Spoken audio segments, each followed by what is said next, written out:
नमस्कार, स्वागत है आपका हमारे चैनल पे। इस वक्त की बड़ी खबर आ रही है महाराष्ट्र से। महाराष्ट्र में देश के गृह मंत्री और सहकारी मंत्री अमित शाह महाराष्ट्र के 2 दिवसीय दौरे पर हैं और इसी बीच महाराष्ट्र के अहमदनगर में पहुंचे अमित शाह गरजे हैं और इसी बीच एमवीए यानी कि उद्धव सरकार को आड़े हाथ लिया अमित शाह ने और कहा कि उद्धव ठाकरे की सरकार को राजनीति से ऊपर उठने की जरूरत है। मैं ये सब मूकदर्शक बन के नहीं देखने वाला। जहां एक तरफ उद्धव ठाकरे की सरकार को आड़े हाथ लिया है सहकारी मंत्री अमित शाह ने, तो इसीलिए उन्होंने कहा है कि सहकारिता मंत्री अमित शाह ने शनिवार को दावा किया कि ऐसे कुछ चीनी मिलों को बैंक गारंटी नहीं दी जा रही है जिनके विपक्षी दलों के नेताओं के साथ संबंध है। अमित शाह ने कहा कि मैं यहां कुछ तोड़ने के लिए नहीं बल्कि लापता कड़ियों को जोड़ने आया हूं। हालांकि मैंने देखा कुछ राज्यों में राज्य सरकारें उन चीनी मिलों को बैंक गारंटी नहीं दे रही हैं जिनका प्रबंधन राजनीतिक रूप से विपक्षी दलों से जुड़ा हुआ है। चीनी मिल से संबंधित मुद्दों के हल के लिए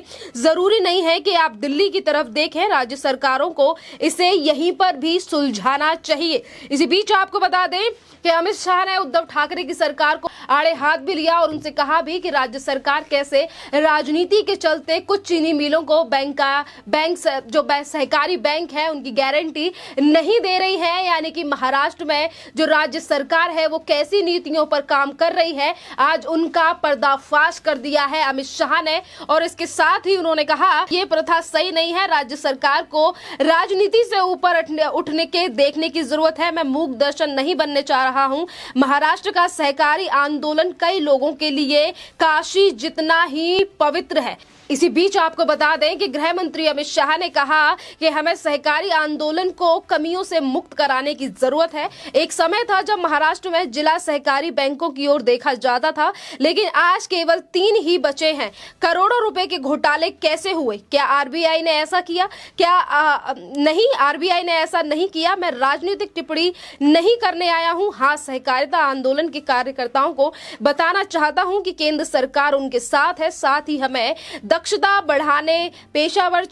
छात्रों को लाने और उन्हें कमाने देने की जरूरत है। जी हाँ, इसी बीच आपको बता दें कि आज अहमदनगर में जहां एक तरफ उद्धव ठाकरे की सरकार को आड़े हाथ देश के गृह मंत्री और सहकारी मंत्री ने लिया, तो वहीं दूसरी तरफ महाराष्ट्र में हुए घोटाले को लेकर भी अमित शाह की तरफ से बोला गया है कि आखिरकार इतने बड़े बड़े घोटाले महाराष्ट्र में कैसे हुए। पिछले दिनों में महाराष्ट्र सरकार के कई घोटाले देखने के लिए मिले हैं। ठाकरे की सरकार के कई मंत्री निकलकर सामने आए हैं, जिसमें अजीत पवार से लेकर और शरद पवार की पार्टी के कई नेता शामिल हैं जिन्होंने 900 करोड़ रुपए से ज्यादा के घोटाले सहकारी बैंकों में और सहकारी मिलों में किए हैं। आज उन्हीं को लेकर सारी जो घोटाले हैं उन्हें भी उजागर कर रहे हैं गृह मंत्री और सहकारी मंत्री अमित शाह। और यही बड़ा कारण है कि अब शायद उद्धव ठाकरे और संजय राउत भी अचंभे में होंगे, क्योंकि अभी तक यही कयास लगाए जा रहे थे कि अगर 2 दिवसीय दौरे पर जाते हैं देश के गृह मंत्री और सहकारी मंत्री अमित शाह, अगर महाराष्ट्र जाते हैं तो क्या बड़ा एक्शन वो महाराष्ट्र में जाकर लेंगे। और आज उन्होंने पहले ही दिन दिखा दिया है महाराष्ट्र की सरकार को, उद्धव ठाकरे की सरकार को चेहरा कि महाराष्ट्र की सरकार को राजनीति से ऊपर उठकर देखना चाहिए। जिस तरीके से सहकारी मिलों को लेकर काम किया जा रहा है महाराष्ट्र सरकार की तरफ से, लगातार घोटाले सरकार के निकलकर सामने आ रहे हैं और जिस पर भी महाराष्ट्र सरकार की तरफ से कोई जवाबदेही नहीं बनती। जहां एक तरफ सहकारी मंत्री अमित शाह ने उद्धव ठाकरे की सच्चाई देश के सामने रखी, जनता के सामने रखी, तो इसी बीच आपको बता दें कि महाराष्ट्र के पूर्व मुख्यमंत्री देवेंद्र फडणवीस ने कहा कि सिर्फ तोड़ने का, सहकारी जो मिल है उन्हें तोड़ने का काम करती है एनसीपी का काफी लंबे समय तक सहकारी मिलों और बैंकों पर निजीकरण रहा है और वही अभी तक राज इन चीजों पर करती आई है। और आज अगर घोटाले निकलकर सामने आ रहे हैं, अब तीनों पार्टियों की एक ही सरकार है, अगर घोटाले शरद पवार के हैं तो इसका जो जोर है और सरकार पर भी इसका नुकसान पहुंच सकता है, क्योंकि अगर एनसीपी के नेताओं के नाम लगातार घोटाले में निकलकर सामने आ रहे हैं और एनसीपी की वजह से ही महाराष्ट्र में सरकार बनी हुई है उद्धव ठाकरे की। और उद्धव ठाकरे की सरकार की अगर हम बात करें तो जिस तरीके से सहकारी मिलों में और तमाम जो घोटाले सरकार के निकलकर सामने आ रहे हैं, अब ये भी चीजें हैं कि शायद महाराष्ट्र में ज्यादा दिन तक उद्धव ठाकरे की सरकार के अच्छे दिन नहीं है। और आज जो देश के गृह मंत्री और सहकारिता मंत्री अमित शाह महाराष्ट्र महाराष्ट्र की सरकार को एक आईना दिखा रहे हैं, उनकी सच्चाई सामने लाकर रख रहे हैं और एक तरीके से नसीहत भी दी गई है अमित शाह की तरफ से कि सरकार को राजनीति से ऊपर उठने की जरूरत है। आपको बता दें कि सहकारिता विभाग का अगर गठन किया गया है मोदी सरकार के द्वारा, तो सबसे पहले जब गठन किया गया था सहकारिता विभाग का केंद्र सरकार के द्वारा, तो विरोध जो किया गया था वो शरद पवार की तरफ से किया गया था कि आखिरकार केंद्र के हाथ में सहकारिता विभाग का क्यों बनाया जाना चाहिए, केंद्र को हस्तक्षेप नहीं करना चाहिए, ये राज्य का मैटर है। तो अब वो चीजें सामने निकल कर आ रही हैं कि क्यों आखिरकार शरद पवार इतना ज्यादा बौखलाए थे, क्यों महाराष्ट्र के सरकार के नेता यानी कि उद्धव सरकार के नेता इतने ज्यादा क्यों बौखलाए थे। सहकारिता मंत्रालय दिया गया था गृह मंत्री अमित शाह को, क्योंकि उन्हें पता था कि जितने भी घोटाले अब जो महाराष्ट्र में हो रहे हैं और सहकारिता विभाग में, कभी सहकारिता बैंकों को लेकर तो मिलों में फ्रॉडपंती की जा रही है। अजीत पवार का नाम यानी कि 2011 में भी काफी घोटाले हुए, यूपीए की सरकार में भी कृषि मंत्री रह चुके हैं शरद पवार और उनके भतीजे अजीत पवार के, तब भी कई घोटाले थे और जब भी जेल जाते जाते बचे थे अजीत पवार। और अब अगर यही मुसीबत के बादल अगर फिर मंडराने की आशंका थी शरद पवार को, तो यही बड़ा कारण था कि वो सहकारिता मंत्रालय को लेकर इतना ज्यादा बौखलाए थे। आपको बता दें कि जो बौखलाहट उस टाइम पे शरद पवार की थी, उसको लेकर भी आज अहमदनगर में गृह मंत्री अमित शाह और सहकारी मंत्री अमित शाह ने इसका जवाब भी दिया कि आजादी के 75 साल के बाद भी सहकारिता विभाग बनाने का किसी को आइडिया नहीं था, किसी ने सोचा नहीं था, पर आज हमारी सरकार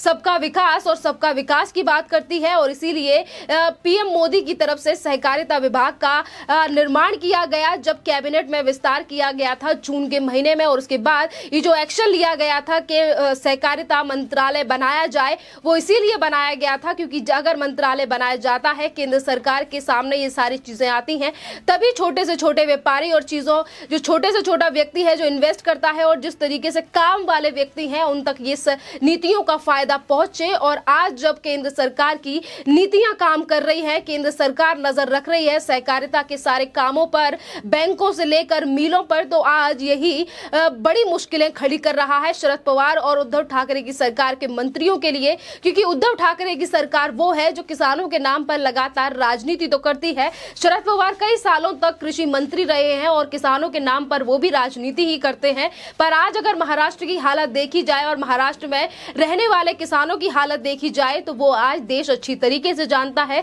और आज ये भी कारण निकलकर सामने आ गया है कि क्यों आखिरकार महाराष्ट्र में ज्यादा किसान आत्महत्या करते हैं, क्योंकि सहकारिता बैंक और सहकारिता मिलों में जो जाने वाला गन्ना या फिर जितनी भी चीजें हैं सहकारी मिल में जो जाती हैं, उसको लेकर आखिरकार राज्य सरकार क्या पैसा किसानों के लिए देती है और किसानों के लिए क्या इस सरकार की नीतियां हैं। आज अगर इस पर केंद्र सरकार बात कर रही है, केंद्र सरकार के इन सब चीजों को लेकर जानकारी जा रही है, घोटाले निकलकर सामने आ रही हैं, एजेंसियां भी अब महाराष्ट्र की उद्धव ठाकरे की सरकार में बैठे हुए मंत्री जो अभी तक ये सोचते थे कि हम कोई भी बड़ा घोटाला करेंगे, सरकार हमारी 30 से 40 साल तक चलेगी और हमारे घोटाले कोई पकड़ नहीं पाएगा। बीच आपको ये भी बता दें कि जब से सहकारिता मंत्रालय का गठन किया गया है, घोटाले भी तभी निकल कर आए हैं क्योंकि सरकार को बने हुए 2 साल हो चुके हैं महाराष्ट्र में। 2019 के बाद भी इसी तरीके से सरकार 3 पार्टियों ने मिलकर सरकार बनाई ही इसीलिए थी कि वो मिलकर बिल बांट कर पैसा खाएं, और जिस वक्त पे सरकार बनाई गई थी यही बड़ा कारण था कि सरकार को बनाने में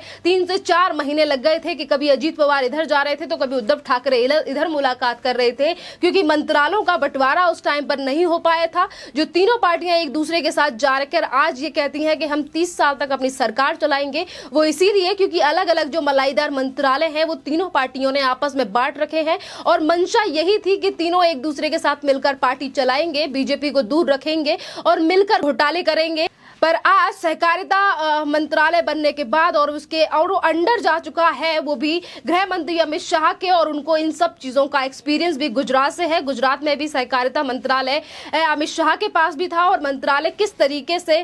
मैनेज किया था गृह मंत्री अमित शाह ने इन सब चीजों को गुजरात में, और इसके बाद अगर उन्हें ये मंत्रालय दिया गया है तो आज शायद वो महाराष्ट्र की जनता की बात भी सुन रहे हैं और आज वो जानते हैं कि क्या हाल कर रखा है उद्धव ठाकरे ने महाराष्ट्र में रहने वाले लोगों का, मराठी मानुष का और उस किसान का जिसके नाम पर ये लोग लगातार राजनीति करते हैं। बात सिर्फ यही है कि अब उद्धव ठाकरे से लेकर संजय राउत और शरद पवार की मुश्किलें और भी ज्यादा बढ़ने वाली हैं, क्योंकि ये 2 दिवसीय दौरे का सिर्फ पहला दिन है और आज ही अगर गृह मंत्री इतना कुछ कह चुके हैं, देवेंद्र फडणवीस भी कई तरीके की बातें एनसीपी को लेकर कह चुके हैं, घोटालों को लेकर कह चुके हैं। तो अब बीएमसी के चुनाव से पहले ही महाराष्ट्र सरकार की मुश्किलें बढ़ने वाली हैं और उद्धव ठाकरे की सरकार के जो दावे रहते हैं कि हमारी सरकार अभी 30 से 25 साल चलेगी, वो दावे भी अब महाराष्ट्र की जनता इन्हें आईना दिखा रही है। क्योंकि एमएलसी के चुनाव हो या फिर छोटे और चुनाव हो, वहां पर भी महाराष्ट्र सरकार को देखने के लिए मिल रहा है कि आखिरकार महाराष्ट्र की जनता कितना परेशान है महाविकास आघाड़ी सरकार से।